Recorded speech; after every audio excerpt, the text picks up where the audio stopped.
Hello.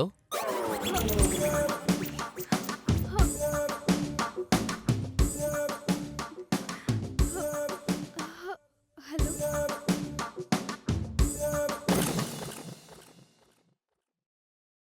ఓ నువ్వా దివ్య? నీ పేరు చెప్పకుండానే గుర్తుపట్టేశారంటే నిజంగానే మీకు నేనంటే చాలా అభిమానం కదండి. హాని బయటకు వదిలి లోని లోపలే మింగేసేది ఈ ప్రపంచంలో నువ్వు ఒక్కదానివే కదా. నాకు బోల్డ్ అంతా సిగ్గండి. అందుకే మీకు ఫోన్ చేస్తే మాటలే రావడం లేదు. ఇప్పుడు కొంచెం వచ్చినట్టున్నాయి కదా, విషయం ఏంటి చెప్పు. మా నాన్న 9వ తారీఖు వరకే నన్ను లీవ్ పెట్టమంటున్నారండి. లీవా? దేనికి? అయ్యయ్యో, దేనికని అంటారేంటండి? కాలేజ్ కండి. అయితే నేనేం చేయాలి? నేనేం చేయాలి అంటారేంటండి? ఈ విషయం చెప్తే నాకంటే మీరే ఎక్కువ షాక్ అవుతారనుకున్నానండి. మీకు చీమ కుట్టినట్టు కూడా లేదేంటండి? పెళ్ళి 7నే కదండి. అవును. అంటే మధ్యలో ఒక్కరోజే కదండి గ్యాప్ ఉండేది. ఎలా కుదురుతుందండి? అయితే మీరు కూడా అలా అంటారేంటండి? మీకు తెలీదా? పెళ్ళయ్యాక వెంటనే వెళ్ళిపోమంటే మీరెంత బాధపడతారు చెప్పండి. ఈ సిగ్గుల తల్లి కాలేజ్ ఎగ్గొట్టాలని చూస్తున్నట్టుంది. పోనీలే, అక్క పెళ్ళంటే బోల్డంత సరదాగా ఉంటుంది కదా. ఏవి మాట్లాడరేంటండి? నేను మీ అభిప్రాయం కనుక్కుని మీరు వెళ్ళమంటే వెళ్దామని, ఉండమంటే ఉందామని అనుకుంటున్నానండి. నాదే ఉంది దివ్య. అదేంటండి? ఇక నుంచి ఏదైనా మీతోనే చెప్పాలి కదండి. మిమ్మల్ని కాదని ఏ నిర్ణయం అయినా ఎలా తీసుకుంటానండి? మా నాన్న చెప్పినా సరే మీ సలహా తీసుకోకుండా ఎలాంటి నిర్ణయమైనా ఎలా తీసుకుంటానండి? ఏం ఫ్యామిలీ, ఏం ఫ్యామిలీ! అప్పుడే వీళ్ళు నన్ను కుటుంబ సభ్యులతో సమానంగా చూస్తున్నారు. నా సలహా తీసుకోకుండా, నాతో ఏది చెప్పకుండా ఇక నుంచి వీళ్ళు ఒక్క పని కూడా చేసేటట్లేరు. What a great family. 2 రోజులు మాత్రమే లీవ్ అనగానే ఆయన గుండెలో రాయి పడ్డట్టుంది. అందుకే ఏమీ మాట్లాడలేకపోతున్నారు పాపం. ఏవండి, ఏవి మాట్లాడలేకపోతున్నారా? అవును, ఏం మాట్లాడాలో తెలియడం లేదు. పెళ్ళైన వెంటనే నేను కాలేజీకి పంపించడం కుదరదని మీ నాన్నగారితో నేను చెప్తాను. యూ డోంట్ వరీ, భయపడకు.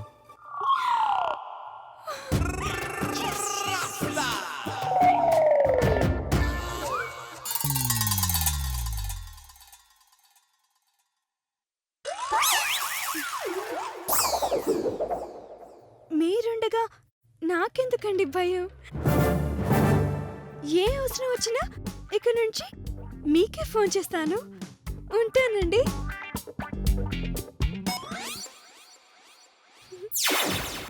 ఏం మాట్లాడుతున్నావు అమ్మి? బొమ్మల పెళ్ళి అనుకుంటున్నావా? పెళ్ళంటే ఆషామాషి వ్యవహారం అనుకుంటున్నావా?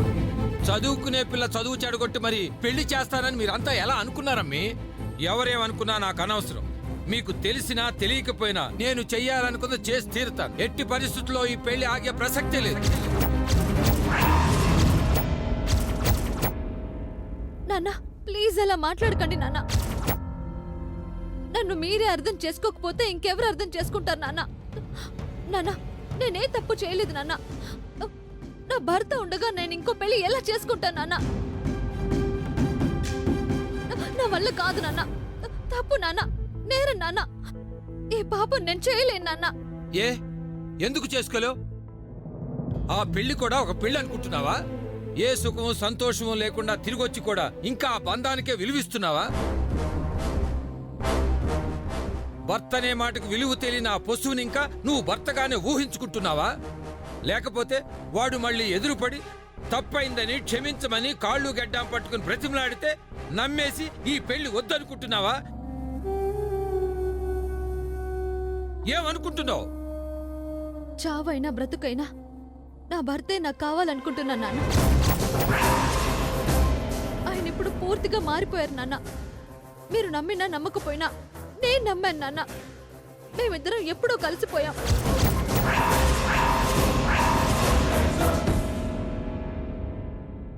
ఆ నిజాన్ని మీతో చెప్పలేక అమ్మతో చెప్పుకున్నాను. అమ్మ ఆఖరి కోరిక కూడా అదే నాన్న. నేను ఆయన కలిసిపోయి సుఖంగా సంతోషంగా ఉండాలని అమ్మ కోరుకుంది. ఇదంతా ఏదో ఒక రోజు మిమ్మల్ని కూర్చోబెట్టి చెప్పాలనుకున్నాను, కానీ ఇంతలోనే మీరు ఈ సమస్య తెచ్చిపెట్టారు.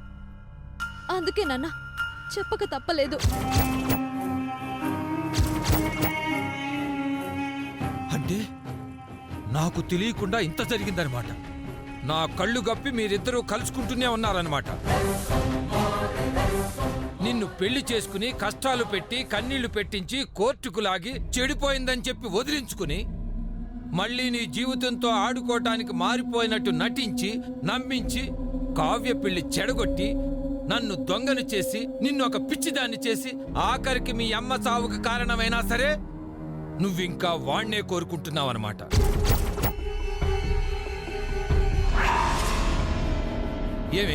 ఏం మాయ చేశాడే వాడు? ఇంత చేసినా మళ్ళీ వాడే కావాలని ఎలా అనగలుగుతున్నావే? వీల్లేదు.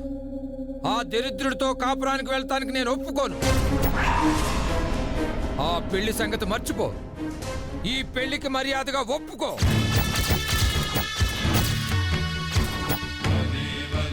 నాన్న, నేను చావనైనా చేస్తాను గాని నేను ఇంకొక పెళ్లి చేసుకోను. అయితే చంపేస్తాను, నిన్ను చంపేస్తాను, గొంతును చంపేస్తాను.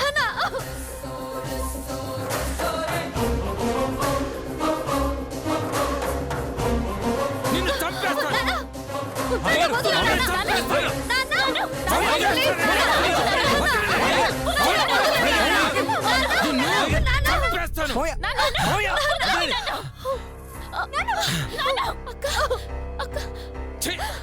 నిన్ను చంపేసి జీవితాంతం నేను చస్తూ బ్రతికే కంటే ఒక్కసారిగా నేనే చచ్చిపోతానే. నన్ను నేను తగలబెట్టుకుని బూడిదైపోతాను.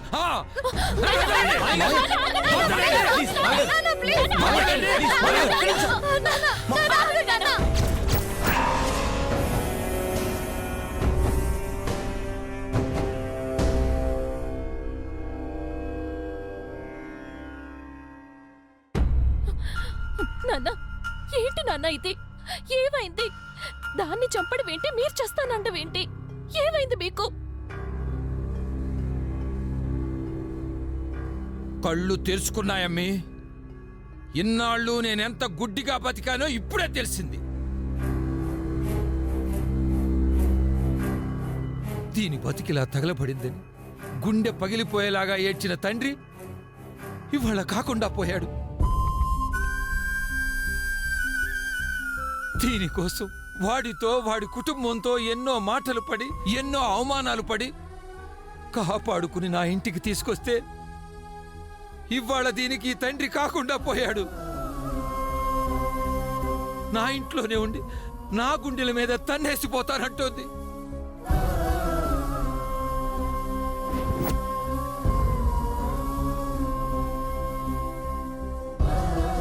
ఇవాళ ఆ దుర్మార్గుడు కావాల్సిన వాడయ్యాడు. ఆ రాక్షసుడు దేవుళ్లా కనపడుతున్నాడు. నేను దీని కాపురాన్ని ముక్కలు చేసేవాళ్లాగా వీళ్ళిద్దరిని బలవంతంగా విడదీసే మూర్ఖుల్లాగా కనిపిస్తున్నారు.